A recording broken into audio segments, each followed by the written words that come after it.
ఉప ఎన్నికల ఫలితాల్లో పోతోంది. తాజా సమాచారం ప్రకారం ఓట్ల లెక్కింపులో ఆ పార్టీ తన ఆధిక్యాన్ని మరింత పెంచుకుంటోంది. 7వ రౌండ్ ముగిసేసరికి కాంగ్రెస్ పార్టీకి 19,619 ఓట్ల భారీ ఆధిక్యం లభించింది. 7వ రౌండ్ లో మాత్రమే 4,030 ఓట్ల మెజారిటీని సాధించినట్లు తెలుస్తోంది. అయితే ప్రస్తుతం 8వ రౌండ్ ఓట్ల లెక్కింపు కొనసాగుతోంది. కాంగ్రెస్ విజయకేతనం ఎగరవేస్తుందా లేదా సమీప ప్రత్యర్థి పుంజుకుంటుందా అనేది మరికొద్ది సేపట్లో తెలుస్తోంది.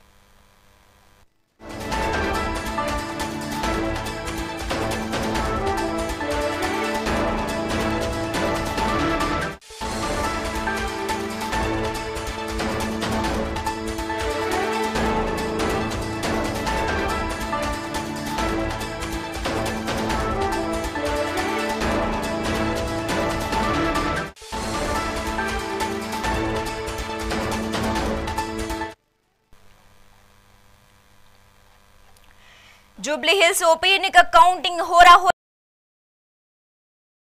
44 ఓట్ల ఆధిక్యం వచ్చింది. అలాగే 2, 3, 4 రౌండ్లోనూ కాంగ్రెస్ ఆధిక్యంలో దూసుకెళ్తోంది. జూబ్లీహిల్స్ ఉప ఎన్నిక కౌంటింగ్ ముందుగా పోస్టులు ఓట్ల లెక్కింపు జరిగింది. దీనిలో కూడా కాంగ్రెస్ ఆధిక్యంలో ఉన్నట్లుగా తెలుస్తోంది. అయితే ఇప్పుడు కాంగ్రెస్ పార్టీ భారీ మెజారిటీ దిశగా దూసుకెళ్తున్నట్లుగా సమాచారం. తాజా సమాచారం ప్రకారం ఓట్ల లెక్కింపులో ఆ పార్టీ తన ఆధిక్యాన్ని మరింత పెంచుకుంటోంది. 7వ రౌండ్ వరకు చేరుకుంది. మొదటి రౌండ్ నుంచి కూడా ఇప్పటి వరకు కాంగ్రెస్ కూడా ఎక్కువగా ఆధిక్యంలో ఉన్నట్లుగానే తెలుస్తోంది. 7వ రౌండ్ ముగిసేసరికి కాంగ్రెస్ పార్టీకి 19,619 ఓట్ల భారీ ఆధిక్యంలో లభించినట్లు తెలుస్తోంది. 7వ రౌండ్ లో మాత్రమే 4,030 ఓట్ల మెజారిటీని సాధించింది. ప్రస్తుతం 8వ రౌండ్ ఓట్ల లెక్కింపు కొనసాగుతున్నట్లుగా సమాచారం. కాంగ్రెస్ విజయకేతనం ఎగురవేస్తోందా లేదా సమీప ప్రత్యర్థి పుంజుకుంటుందా అనేది మరికొద్ది సేపట్లో తెలుస్తోంది.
జూబ్లీహిల్స్ ఉప ఎన్నికల ఫలితాల్లో కాంగ్రెస్ పార్టీ భారీ మెజారిటీ దిశగా దూసుకెళ్తోంది. తాజా సమాచారం ప్రకారం ఓట్ల లెక్కింపులో ఆ పార్టీ తన ఆధిక్యాన్ని మరింత పెంచుకుంటున్నట్లు తెలుస్తోంది. ఇక ఇదే అంశానికి సంబంధించి గాంధీ భవన్ నుంచి మా ప్రతినిధి హారిక లైవ్ ద్వారా అందిస్తారు. హారిక, చెప్పండి, జూబ్లీహిల్స్ ఉప ఎన్నిక ఫలితాలు హోరాహోరీగా జరుగుతున్నట్లుగా తెలుస్తోంది.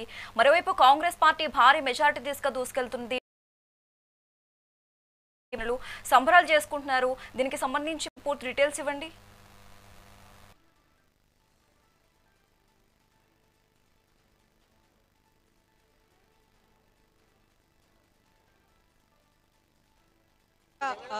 వారు వన్ సైడ్ అయిందనే చెప్పుకోవాలి. ముఖ్యంగా ఏదైతే ఇప్పటి వరకు రెండు పార్టీల మధ్యలో పోటీ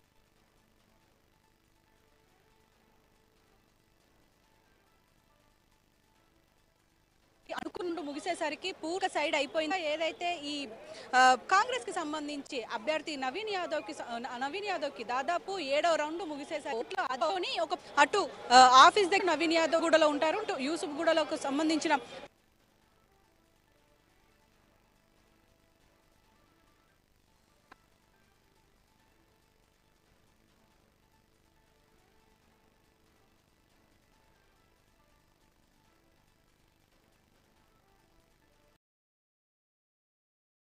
అయితే ముఖ్యంగా ఏదైతే ఇప్పుడు మనం మాట్లాడుకుంటున్న ఈ ముఖ్యంగా ఈ ఎన్నికలకు ఈ బై ఎలక్షన్ కి సంబంధించి ఇప్పటికే ఒక పక్క మనం మాట్లాడుకుంటున్నట్టయితే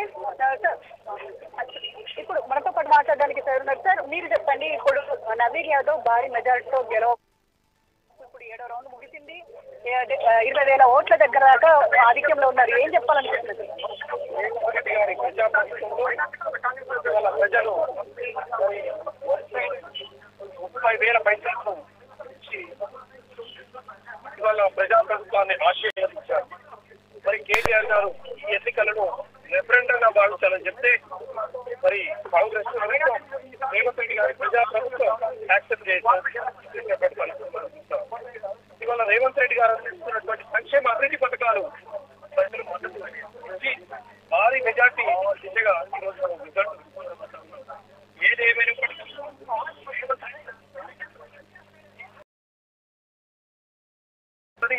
రానున్న ఎన్నికల్లో ఏ ఎన్నికలైనా సరే తప్పకుండా ఇదే పనికాడు భావించాలి. మరి కేటీఆర్ యొక్క అహంకారం, మరి కేటీఆర్ చేస్తున్నటువంటి అరాచకాలు, మరి టీఆర్ఎస్ ప్రభుత్వంలో గతంలో చేసినటువంటి 10 సంవత్సరాలు చేసినటువంటి అవినీతి అన్ని కూడా ప్రజలు గుర్తుపెట్టుకుని ఉన్నారు. ఈ ఎన్నికల్లో వాళ్ళు వాడినటువంటి భాష కానీ, వాళ్ళు మాట్లాడినటువంటి తీరు కానీ చాలా ప్రజలు చూసి ఇవాళ రేవంత్ రెడ్డి గారి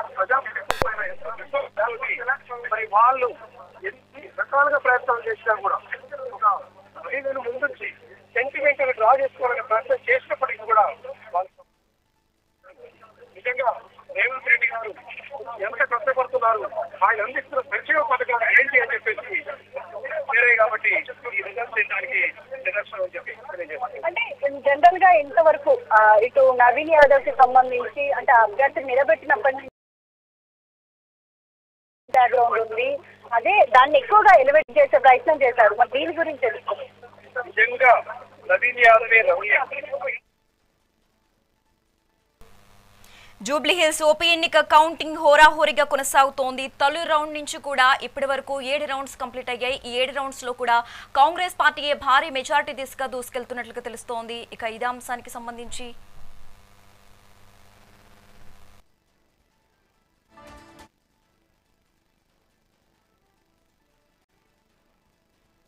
ఇదొక ఆయుధంగా మలుచుకునే ప్రయత్నం చేశారు తప్పితే మరొకటి కాదు. నిజంగా రౌడీ నవీన్ యాదవ్ అయితే 30,000 పైచిలకు మెజార్టీ వస్తుందా అని చెప్పేసి మరి ప్రతి ఒక్కరు కూడా ఆలోచించాల్సినటువంటి అవసరం ఉంది. ఇవాళ నవీన్ యాదవ్ కానీ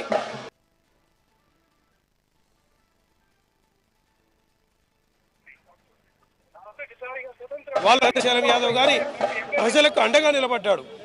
2 ఎన్నికల్లో పోటీ చేసి ఓడిపోయినప్పటికీ మొదటిసారిగా స్వతంత్ర ముచ్చటగా 3వసారి కాంగ్రెస్ పార్టీ అభ్యర్థిగా 30,000 పైచిలకు మెజార్టీతో గెలవడం అనేది చాలా గొప్ప విషయంగా భావించాల్సినటువంటి అవసరం ఏ ఉన్నది. ఫ్యాక్టర్స్ పనిచేసాయి అంటారు సార్? అంటే బీఆర్ఎస్ కి ఆల్రెడీ ఇది సిట్టింగ్ అంటే జూబ్లీ హిల్స్ అంటేనే సిట్టింగ్ ఉంది, పైగా ఎన్నో టర్మ్స్ గెలిచారు మాగంటి గోపీనాథ్. అసలు ఏ ఫ్యాక్టర్స్ పనిచేసాయి అంటారు నవీన్ యాదవ్? మీరు గమనించినట్లయితే కాంగ్రెస్ పార్టీ అధికారంలోకి వచ్చిన తర్వాత రేవంత్ రెడ్డి గారు అందిస్తున్నటువంటి సంక్షేమ అభివృద్ధి పథకాలు, ఆ పథకాల మీద నమ్మకం కంటోన్మెంట్ ఉప ఎన్నిక కానీ, ఇప్పుడు జరిగినటువంటి వస్తున్నటువంటి ఫలితం జూబ్లీహిల్స్ కానీ, ఆయన అందిస్తున్నటువంటి సంక్షేమ అభివృద్ధి పథకాలు, పేదవాడికి కావాల్సినటువంటి ఉచిత విద్యుత్ కావచ్చు, రేషన్ కార్డులు కావచ్చు, సన్న బియ్యం కావచ్చు, ఉచిత బస్సు, ప్రతి హామీని కూడా నిలబెట్టుకుంటూ వస్తున్నటువంటి గతంలో రాజశేఖర రెడ్డి మాదిరిగా ఇప్పుడు రేవంత్ రెడ్డి గారు కూడా ఇచ్చిన మాటను నిలబెట్టుకుంటూ ముందుకు పోతున్నటువంటి ఏదైతే విధానం ఉందో అది ప్రజలు నచ్చి. Thank you sir. సో చూస్తున్నారు కదా, మొత్తానికి దాదాపు 30,000 ఓట్ల పైచీలు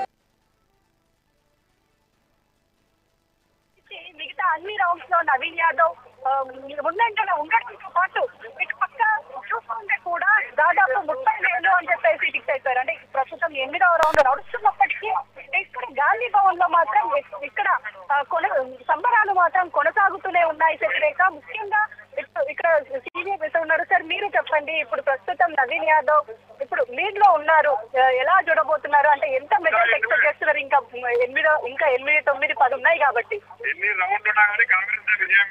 చూడబోతున్నారు. అంటే ఎంత ఇంకా 8, 9, 10 ఉన్నాయి కాబట్టి కానీ కాంగ్రెస్ దే విజయం మేడం. ఆల్రెడీ మన సీఎం రేవంత్ అన్న 25,000 మెజారిటీతో గెలుస్తారన్నారు. మేము కార్యకర్తలుగా ఉండి అందరు ప్రతి ఇంటికి వెళ్ళి ప్రజా సంక్షేమం ఏ విధంగా జరిగింది, గవర్నమెంట్కి సపోర్ట్ చేస్తే మీకు ఏమవుతుంది, ఎవడో ఎన్ని నాటకాలు వేసినా ఎన్ని సోషల్ మీడియాలో పెట్టుకుని విజయ లక్ష్యంగా పనిచేసినాం అందరం కార్యకర్తలము. సో దానికి ప్రజలు పట్టం కట్టారు. సో 25,000 ఎబోనే మెజారిటీ వస్తుంది తప్ప ఇప్పుడు ఆల్రెడీ మీరు టీవీలలో చూస్తే ప్రతిపక్ష నాయకులు అందరూ ఒకరొకరు వెళ్ళిపోయారు. ఆల్రెడీ మా క్యాండిడేట్ ఒకటే అక్కడ నవీన్ యాదవ్ మీసం మేలేస్తూ నిలబడ్డాడు అక్కడ. అంటే ఏం ఫ్యాక్టర్స్ పనిచేస్తాయి సార్? అంటే Jubilee hills already sitting position పోగొట్టుకుంది బీఆర్ఎస్, ఏం ఫ్యాక్టర్స్ పనిచేసాయి అంటారు? అసత్య ప్రచారాలు మేడం, అసత్య ప్రచారాలు. 10 సంవత్సరాల్లో వాళ్ళు ఏం చేశారు? జూబ్లీ హిల్స్ లో వచ్చిన 2 ఏళ్లలో మేము ఎంత అభివృద్ధి చేసామో ప్రజలు ప్రత్యక్షంగా చూశారు. అందులో నవీన్ యాదవ్ లోకల్ మనిషి, ప్రతి ప్రాబ్లం ఆయనకు తెలుసు. సో అందుకని చాలా ఈజీగా మనకు అన్ని విధాల సంక్షేమాలు కానీ అభివృద్ధులు కానీ ఏమున్నా ప్రాబ్లము దగ్గరుండి చూసుకునే ఇంటి మనిషి దొరికాడని ఆనందంతో గెలిపించారు. అదే లక్ష్యంగా రేవంత్ అన్న, మా పీసీజీ మహేష్ గౌడ్ గారు అందరం నిరంతరము ప్రజల సంక్షేమం కోసం మనం పనిచేస్తున్నాం. దొంగ ఓట్లు పోలయ్యాయని చెప్పేసి అటు అభ్యర్థులు చాలా వరకు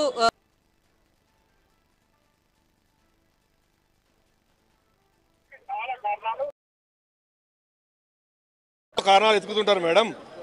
అదే గెలిస్తే అదే దొంగ ఓటుతో గెలిచిన అంటారా? అన్నారు కదా.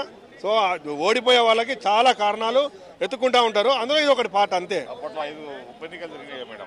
అప్పట్లో 5 ఉప ఎన్నికలు జరిగినప్పుడు బీఆర్ఎస్ కు విజయం సాధించినప్పుడు అప్పుడు దొంగోట్లతో గెలిచిరా, అప్పుడు దొంగోట్లతో గెలిచిర్రా. ఇలా అది కేటీఆర్ యొక్క అసంతృప్తి. ఈ విజయాన్ని ఎలా చూస్తున్నారు? నవీన్ యాదవ్ విజయాన్ని సంతోషంగా చూస్తున్నాం మేడం, చాలా సంతోషం ఉన్నది. విజయం 30,000 మెజార్టీతోటి ఘన విజయం సాధిస్తారు. రేవంత్ రెడ్డి గారి నాయకత్వంలో అన్ని 6 పథకాలు గ్యారంటీ విజయవంతం అయితే మళ్ళా 5 సంవత్సరాల మేము కూడా 2028లో 100 సీట్లతోటి కాంగ్రెస్ పార్టీ జయకేతనం ఎగరేస్తుంది. సో చూస్తున్నారు కదా. నెక్స్ట్ ఇప్పుడు సార్ చెప్పండి. ఇప్పుడు యాదవ్స్లలో మాకు ఎమ్మెల్యే లేడు మేడం. ఇప్పుడు ఈ కాంగ్రెస్ పార్టీలో కూడా యాదవ్లలో ఎమ్మెల్యే గెలిచి కాబట్టి మంత్రి పదవి కూడా వచ్చే అవకాశం కూడా ఉన్నది. మేము చాలా సంతోషపడుతున్నాం. యాదవులు గొల్లోలు అంటే కొన్ని క్యాస్ట్లు ఉన్నాయి, కుర్మలు ఉన్నారు, గొల్లోలు అన్నీ ఉన్నాయి. మా గొల్ల కులం అంటే ఓల్డ్ సిటీలో మా గొల్ల ఎక్కువ మెజార్టీతో గెలిచి మా కులాన్ని ముందు తీసుకుపోయే ప్రాజెక్టు తీసుకొస్తున్నాం. మేము చాలా సంతోషపడుతున్నాం మేడం. మీరు చెప్పండి. కారు పంక్చర్ అయింది, పువ్వు వాడిపోయింది. ఇది ప్రజలు ఎన్నడూ అంటే జూబ్లీ హిల్స్ ఓటర్లు ఎప్పుడో డిసైడ్ అయ్యారు. వాస్తవానికి ఈ గెలుపు ప్రజల గెలుపు, రేవంత్ రెడ్డి ముఖ్యమంత్రి గారి ప్రజాపాలన, అదేవిధంగా మహేష్ గౌడ్ గారి ప్రణాళిక, కార్యకర్తల యొక్క కృషి ఈరోజు స్పష్టంగా కనబడతా ఉన్నది. వాళ్ళు అవాకులు చెవాకులు పేలి అనుకున్నారు కానీ ప్రజలు మాత్రం స్పష్టంగా ఉన్నారు. వాళ్ళు స్పష్టమైన మెజారిటీ, అత్యధిక మెజారిటీ ఇవ్వబోతా ఉన్నారు. మీరు కూడా చూస్తారు. ముఖ్యంగా నేను కోరుకునేది ఏంటంటే అబద్ధపు మాటలు మాట్లాడకుండా ఇప్పటికైనా కేటీఆర్ గారు వారు స్పష్టమైన విధానాలతో ముందుకు రావాలా. ప్రజలను ఏదో మభ్యపెట్టి మసిపూసి మారగా చేసే విధానం పక్క పెట్టాలి. దాని గురించి ఈరోజు స్పష్టంగా తెచ్చుకోవాలా. ప్రజలలో ఇప్పటికి కూడా ఆయన స్పీచ్లు మీరు గమనిస్తూ ఉంటే మీరు ఒకసారి చూడండి, ఇప్పటికి కూడా అదే దొరల అహంకారము అదే కనపడతా ఉంది. కానీ ఎక్కడ కూడా మరి ఆ క్యాండిడేట్ను పాపం ఆయన మంచివారే, చనిపోయిన గోపిచంద్ గారు మంచివారే. కానీ ఈయన మూలాన ఇంకా కూడా ప్రజలలో ఇంకా దిగజారిపోయింది బీఆర్ఎస్ పార్టీ అనేది. కాబట్టి ఇది రేవంత్ రెడ్డి గారి గెలుపుకు మరి మహేష్ అన్న గారి ప్రణాళిక, కార్యకర్తల కృషి ఈరోజు కనపడతా ఉంది. కాబట్టి ఇదే వరవడి ముందుకు స్థానిక సంస్థల ఎన్నికలలో కూడా ముందుకు పోతుందని చెప్పి మేము భావిస్తూ ఉన్నాం. చూస్తున్నారు కదా, అంటే మీరు చెప్పండి. जय कांग्रेस, जय तेलंगाना। आज हमारे तेलंगाना में कांग्रेस पार्टी जो जीती है, पहले हम लोग कंटोनमेंट जीते, उसके बाद आज हैदराबाद सिकंदराबाद में सेकंड हमारा एमएलए बन चुका है, जो है हमारे नवीन यादव साहब। और हैदराबाद में रेवंत रेड्डी के समक्ष में और महेश कुमार गौड़ के समक्ष में कांग्रेस पार्टी ऐसी जीत करी है कि पूरा देश में पता चल गया है कि तेलंगाना में कितने अच्छे पदक्रम हो रहे हैं, आगे भी अच्छे पदक्रम होंगे। और तेलंगाना में जो पार्टी कांग्रेस की जीती है, ये आज हमारे गौर की बात है। और हमारे रेवंत रेड्डी साहब जो काम कर रहे हैं, पूरे देश में ये अमल होना चाहिए और आगे भी हमारी कांग्रेस ये आगे बढ़ेंगी। जय कांग्रेस, जय तेलंगाना। మొత్తానికి అంటే కార్యకర్తలు పెద్ద ఎత్తున సంబరాలు చేసుకుంటున్న విజువల్స్ మనం చూస్తున్నాము. అంటే ఖచ్చితంగా ఇది ఇక్కడితోనే ఆగదు. మొన్న కంటోన్మెంట్లో గెలిచాము, ఇప్పుడు ఇక్కడ బీఆర్ఎస్ కారును కూడా మేము ఓడించాము. ఇప్పుడు నెక్స్ట్ ఇంకా ఏ స్థానిక సంస్థల ఎన్నికలు కావచ్చు, ఇటు ఏ ఎన్నికలు ఉన్నా సరే మేము వాటి కోసం మేము కృషి చేస్తాము. యాజ్ ఏ కార్యకర్తలుగా, నేతలుగా మేము అందరం ముందుండి రేవంత్ రెడ్డిని గెలిపించే దిశగా మేము